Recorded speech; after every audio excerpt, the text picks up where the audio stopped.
श्री स्वामी समर्थ। एक भाविक स्त्री होती जिला हिरवा रंग खूप प्रिय होता।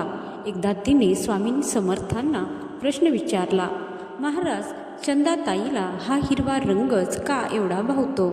स्वामी समर्थांनी हसून समोरच्या दाट झाडीकडे बोट दाखवले आणि म्हणाले, अगं वेडे, हिरवा रंग म्हणजे चैतन्य, समृद्धी आणि निसर्गाचे प्रतीक आहे।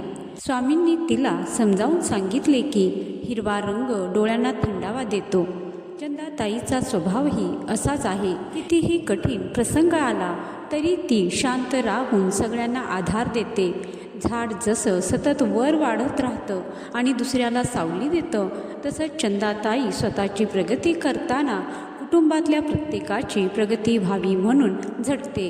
हिरवा रंग हा निसर्गाचा समतोल राखतो। चंदाताई सुद्धा घरातील नात्यांमध्ये आणि कामामध्ये एक सुंदर समतोल राखून आहे।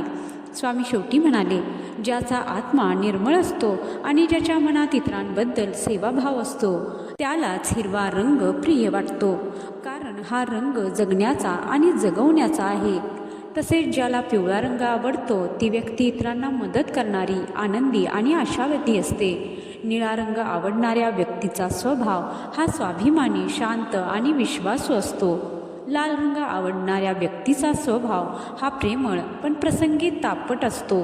लाल रंग जसा प्रेमाचा आणि रागाचा आहे, तसाच हिरवा रंग हा समृद्धीचा आणि शांततेचा आहे।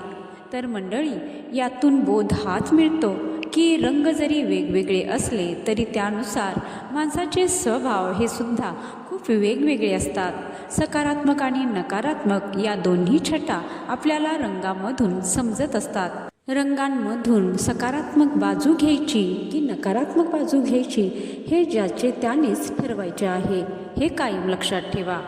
जय श्री स्वामी समर्थ।